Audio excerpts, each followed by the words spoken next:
Hello friends, this video on metals and non-metals part 8 is brought to you by examfear.com. No more fear from exam. So now it is time that we talk about the chemical properties of metals, because in physical properties we just spoke about the appearance, the external properties, the external behavior of metals and non-metals.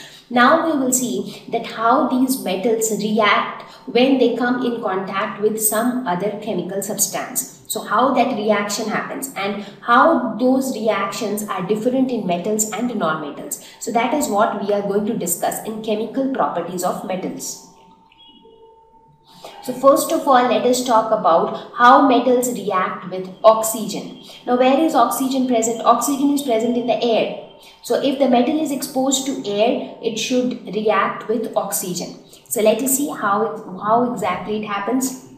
Now almost all metals combine with oxygen to form metal oxides. So metals react with oxygen and they form metal oxides, and these metal oxides are basic in nature. So we will talk about that later. Now let us look at some of the chemical reactions. So let us see how different metals react with oxygen. Now any metal reacts with oxygen to form a metal oxide. So let us take some examples. Let us suppose if you consider the metal magnesium. So magnesium combines with oxygen to form magnesium oxide, that is MgO. So if you want to balance the equation, this is how it would be. So in fact, you would have seen this. If you want, you can perform this experiment in your laboratory where you take a magnesium ribbon and burn it. So when you burn it, so obviously it is reacting with oxygen because burning happens in presence of oxygen. So and then what do you get? You obtain ash. So the ash which you obtain, that is nothing but this magnesium oxide. Not only magnesium, you take examples of other metals. For example, you take copper. So copper reacts with oxygen to form copper oxide. You take examples of aluminium. So aluminium also reacts with oxygen to form aluminium oxide, that is Al2O3. So all the metals will form metal oxides. In fact, formation of this metal oxides can be evidently seen as well. So let us take the example of rusting. Have you ever seen that when any object which is made up of iron is kept outside, exposed to air and water for a long time? Or let us say you have some iron say bucket or iron vessel and you have left it outside. So obviously it is exposed to oxygen, it is exposed to air, and let's say that the air is moist, so the air has water. So whenever iron comes in contact with air and water, what happens? Rusting takes place. So you will see that on that iron bucket you can see some reddish color layer is formed. So that reddish colored layer which is formed, that is nothing but rust. So this rust is the result of reaction of iron with oxygen in presence of water. So let us talk about rusting. Now rusting always happens in presence of oxygen and water. So that is why we say moist air. So we will talk about iron. Now in case of iron, how the exact reaction takes place. So iron is Fe. This is iron. So iron reacts with oxygen in presence of water. So it could be moist air. Oxygen plus H2O could be moist air. It could also happen that the air is dry but there is some water droplets on this iron substance. So what will this form? This forms iron hydroxide. That is FeOH3. So this is basically iron hydroxide. So if you want to balance the equation, this is how it would be.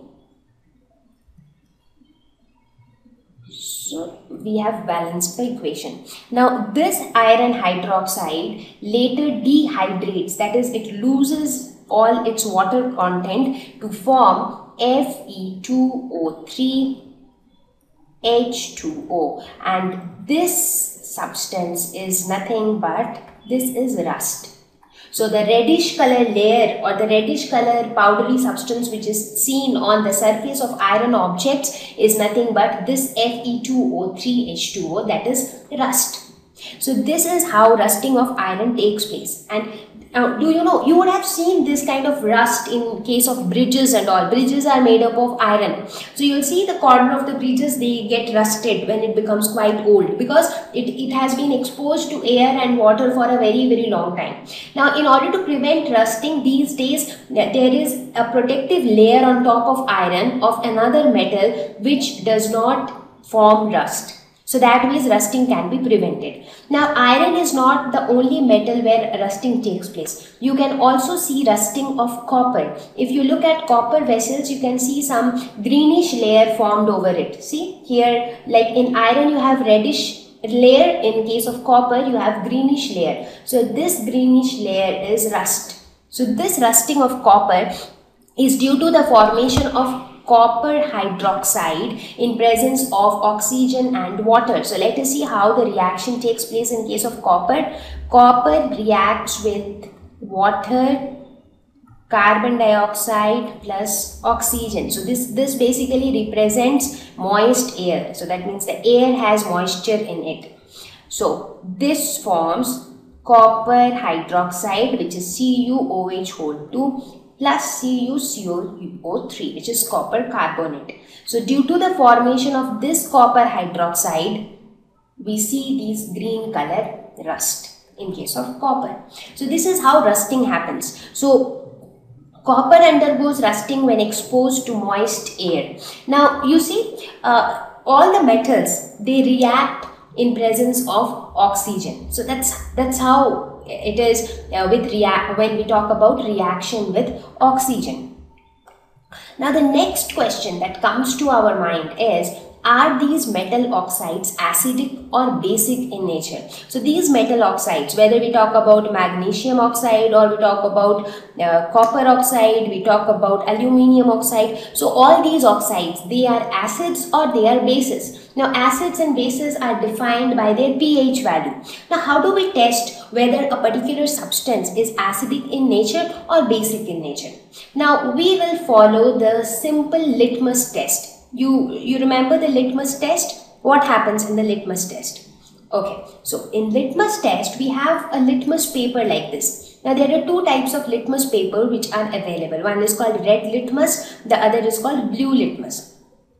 Now, if any solution is, so what you have to do is you have to dip the litmus paper into the solution, and based on the change in color, you can say whether the solution is acidic in nature or basic. So now what happens in this test is that if the red litmus turns blue, that means the solution is basic. And if the blue litmus turns red, that means the solution is acidic. So this is the simple funda of the litmus test. So this is how we can determine whether a particular solution is acidic or basic in nature. Now in this section, our aim is to find out whether metal oxides are acidic or basic.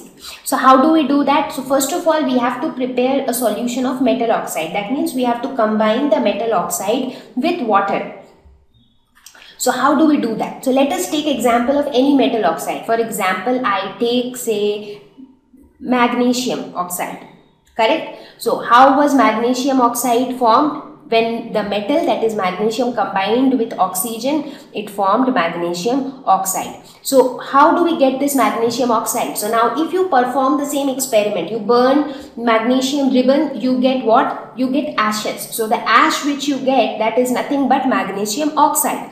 Now take this ash, mix it with water. So you are basically getting a solution. Now in that solution, so basically this solution is ash plus water. And what is ash? Ash is nothing but magnesium oxide. That is how you have prepared this solution. Now in this solution, you dip a red litmus, and what do you see? You see that the red litmus has turned blue. So you see this was the original color of the litmus paper, but this portion has turned blue. So this shows that this solution is basic in nature. So we conclude that metal oxides are all basic in nature. Now if you try this experiment out with other metal oxides, there also you will receive the same result. If you want, you can try it out with the iron oxide. For example, you take some rust. If you find any iron material which has undergone rusting, where you can see rust, take little bit of rust, that red powdery thing, and then try to mix it with water. Even though it will not get mixed properly, but at least you try to mix it to a large extent, and then you dip the litmus paper, and you will see that case also the red litmus will turn into blue, which shows that the rust is also basic in nature. So we conclude that all metal oxides are basic in nature. Thank you. Please visit www.examfear.com to watch more educational videos with a better experience. Please do not forget to like and subscribe to our YouTube channel for latest updates. Thank you once again.